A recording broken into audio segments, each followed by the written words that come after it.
नमस्कार। इस्लामाबाद में सुबह सवेरे एक बड़ी ब्रेकिंग न्यूज आ गई। पाकिस्तान के सुप्रीम कोर्ट ने वजीर आजम को पेश होने का ऑर्डर दे दिया। मामला सीरियस था, इसलिए 2 घंटे में ही इमरान अदालत पहुंच भी गए। वहां 3 जजों ने मिलकर उनसे इतने सवाल पूछे कि वजीर आजम के पसीने छूट गए। जब इमरान वापस जाने लगे तो चीफ जस्टिस ने उनको 4 हफ्ते में काम पूरा करने का ऑर्डर भी दिया। अदालत में इमरान खान ने आतंकियों के डिफेंस में क्या क्या दलीलें दी, देखिए आज की स्पेशल रिपोर्ट में। रामजी साहब क्या जवाब देंगे आज सानिया एपीएस पे चीफ जस्टिस ऑफ पाकिस्तान को? सवाल पूछेंगे सर। आर्मी चीफ पाकिस्तान की सुप्रीम कोर्ट में इमरान खान की पेशी हुई। पाकिस्तान के चीफ जस्टिस गुलजार अहमद ने सुबह सुबह वजीर आजम को कोर्ट बुला लिया। इस्लामाबाद में यह खबर जिसने भी सुनी उसे भरोसा नहीं हुआ, लेकिन इमरान के काफिले ने सबको पक्की खबर दे दी। सायरन बजाती हुई गाड़ियां सीधे सुप्रीम कोर्ट के गेट पर पहुंच गईं। सुप्रीम कोर्ट के हंटर का असर देखिए। सुबह 9:30 बजे सबसे बड़ी अदालत से हुक्म जारी हुआ और सिर्फ 2 घंटे में इमरान खान गिरते पड़ते किसी तरह कोर्ट पहुंच गए। रामजी साहब क्या जवाब देंगे आज सानिया एपीएस पे चीफ जस्टिस ऑफ पाकिस्तान को? सवाल पूछेंगे sir. Army chief supreme court में पत्रकारों के पहले सवाल का इमरान ने बेखौफ होकर जवाब दिया, लेकिन अगला सवाल सुनते ही सन्नाटा छा गया। इमरान खामोश हो गए।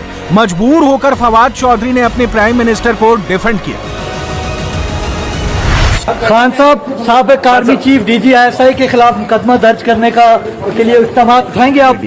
नवाज शरीफ को बुलाना, नवाज शरीफ को वजीर दाखिला चौधरी निसार अली खान के खिलाफ मुकदमा दर्ज कराएंगे? खान साहब परवेज खटक को भी कहा कि मुकदमा दर्ज किया जाए परवेज खटक के खिलाफ। सर परवेज खटक के खिलाफ मुकदमा दर्ज कराएंगे? इमरान के पास इन सवालों का कोई जवाब नहीं है। अब इमरान के कटघरे में पहुंचने का पूरा मामला समझिए। 7 साल पहले पेशावर के आर्मी पब्लिक स्कूल पर टेरर अटैक हुआ था। आतंकियों के हमले में 150 से ज्यादा लोगों की जान गई थी, जिसमें 144 मासूम बच्चे थे। यह हमला तहरीके तालिबान पाकिस्तान यानी TTP ने किया था। पाकिस्तान के चीफ जस्टिस सहित 3 जजों की पीठ इस मामले की सुनवाई कर रही है, लेकिन 7 साल बीतने के बाद भी इस अटैक के सभी मुजरिमों को सजा नहीं मिली है। आज सुबह कोर्ट ने इस केस पर सवाल पूछा और इसी सवाल ने इमरान की पेशी तय कर दी। और चीफ जस्टिस गुलजार अहमद ने attorney general for Pakistan barrister Khalid Javed से पूछा कि क्या आपने सुप्रीम कोर्ट का हुक्म जो है वो प्राइम मिनिस्टर ऑफ पाकिस्तान को कन्वे किया था, उनको बताया था या नहीं। जिस पे अटॉर्नी जनरल फॉर पाकिस्तान ने कहा कि मैंने ज़ाती तौर पे सुप्रीम कोर्ट का हुक्म वज़ीर आज़म को नहीं पहुंचाया।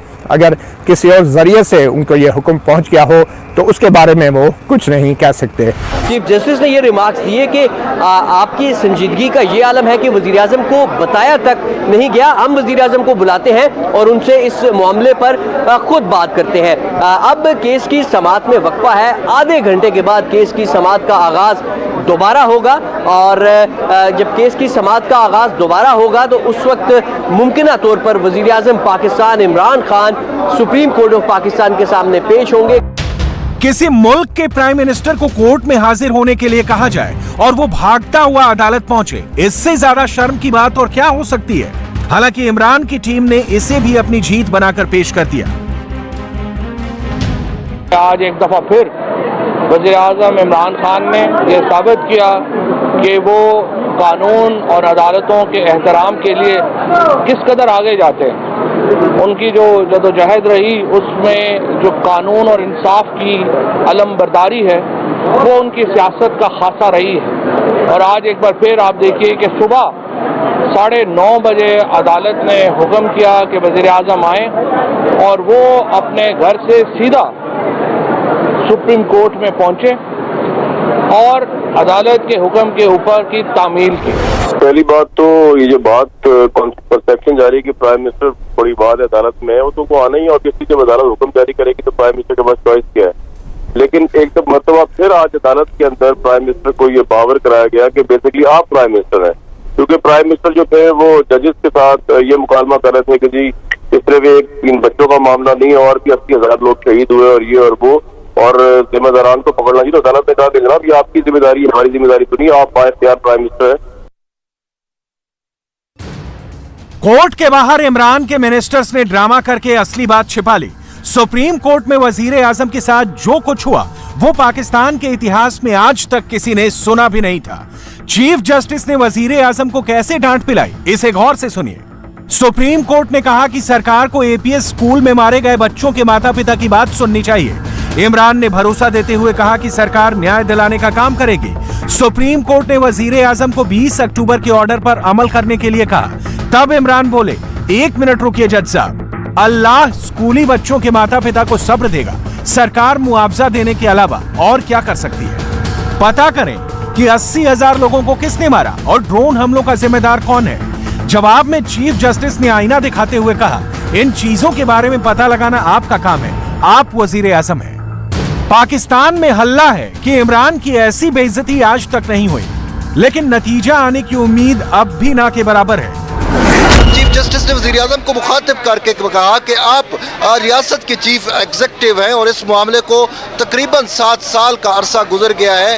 दिसंबर 2014 में सानिया आर्मी पब्लिक स्कूल रूनमा हुआ, लेकिन इसके बावजूद आपने अभी तक कोई कार्रवाई नहीं की। सुप्रीम कोर्ट ने इस मामले पर अज खुद नोटिस लिया और अज खुद नोटिस लेने के बाद सुप्रीम कोर्ट की जानिब से कमीशन बनाया गया। फैसले नहीं लेने वाली इमरान सरकार को जंग लग गया है। जब तक इन पर डंडा नहीं बरसता ये सरकार एक कदम आगे नहीं बढ़ाती। हालात ऐसे हैं कि सुप्रीम कोर्ट में भी वजीर आजम कहने लगे कि जज साहब ऑर्डर देंगे तभी वो एक्शन लेंगे। मजबूर होकर चीफ जस्टिस ने कहा कि इमरान खान खुद मुल्क के वजीर आजम हैं और किसी मामले में कार्रवाई के लिए उनको ऑर्डर दिया जाना जरूरी नहीं है। उन्होंने कहा कि हम सिर्फ बातें कर सकते हैं, हमारे हाथ में क्या है। तो जिस पर स्टेटमेंट थी जो आप सुप्रीम कोर्ट ऑफ पाकिस्तान में दे रहे हैं, तो जिस पर अदालत ने उनसे कहा कि आप वज़ीर आज़म हैं तो आप जो चाहें आप फैसला कर सकते हैं। उन्होंने कहा कि आप हमें हुक्म दें, आप बताएं, हुक्म दें। उन्होंने कहा हम आपको क्या हुक्म दे सकते हैं, आप तो खुद सरकार हैं, वज़ीर आज़म हैं।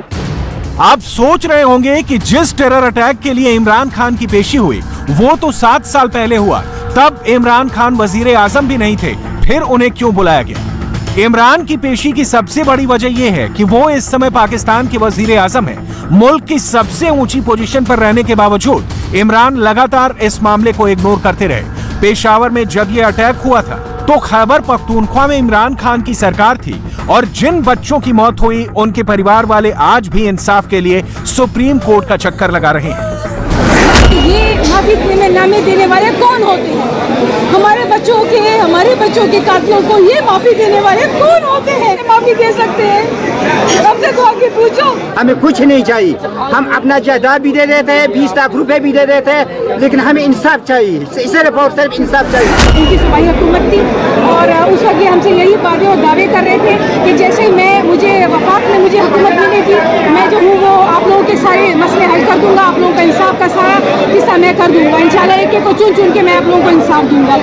लेकिन जब ये वज़ीर आज़म बन गए तो उसके बाद से अब तक जो है इन्होंने हमसे ना कोई रब्ता किया है ना हमसे कोई बात की। जब ये वाकया हुआ तो उस वक्त खैबर पख्तूनख्वा में इमरान खान साहब की हुकूमत थी और उसके बाद हुकूमत की तरफ से उन लवाहिकीन की दिलजोई के लिए कुछ भी नहीं किया गया और ये तो फिर यहाँ पे अदालत में नोटिस लिया गया, वरना तो सूबाई हुकूमत की सतह पे ना तो कोई इस सिलसिले में कमीशन बनाया गया। पाकिस्तान में सब पूछ रहे हैं इमरान खान ने बच्चों का मर्डर करने वालों पर एक्शन क्यों नहीं लिया? एक दो नहीं, कुल 6 ऐसे नाम हैं जिनके खिलाफ कार्रवाई करना कप्तान के लिए मिशन इम्पॉसिबल है। सबसे पहले नंबर पर हैं तब के आर्मी चीफ जनरल राहिल शरीफ।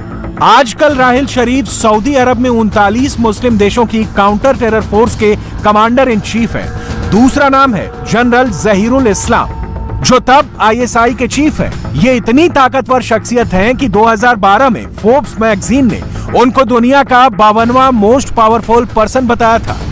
तीसरा नाम है खैबर पख्तूनख्वा में उस समय के चीफ मिनिस्टर परवेज खटक का। ये आज की तारीख में पाकिस्तान के डिफेंस मिनिस्टर हैं और इमरान के करीबी दोस्त भी हैं।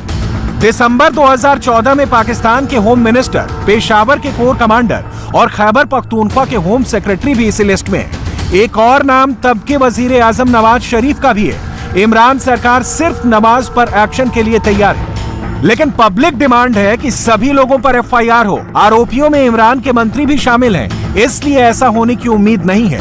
पाकिस्तान में पिछली सरकारों ने इन पर एक्शन लेने की बात तक नहीं सोची और इमरान ने लीक से हटकर शायद ही कोई फैसला लिया है।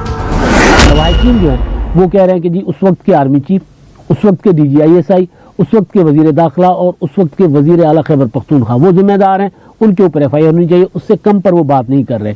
और जाहिर है उनके बच्चे शहीद हुए तो उनको इंसाफ के लिए वो जो जब तक FIR नहीं होगी तब उनके मुताबिक जो वो कहते हैं, फरियादी जो कहता है उसके मुताबिक जब FIR नहीं होगी तो फिर जाहिर इंसाफ नहीं होगा। हम यही चाहते हैं कि वो लोग जो है ना उनको लाया जाए कटहरे में जिनकी इशारे पे यहाँ मक्की से लेके तोप चलती है। छोटी मोटी बच्चों को जिनको ऑर्डर दिया जाता है उनको ना पकड़ा जाए। अगर आज इनको लटकाया गया तो इंशाल्लाह इस मुल्क में फिर कभी भी इस तरह दहशतगर्दी नहीं होगी। जिस तरह आज हम रो रहे हैं ना, फिर कभी कोई माँ नहीं रोएगी।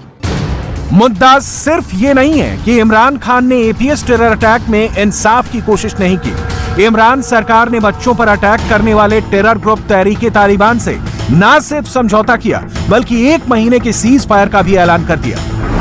जस्टिस ने कहा कि लोगों के तहफ़्फ़ुज़ की बात आई तो इंटेलिजेंस एजेंसी कहाँ चली जाती है।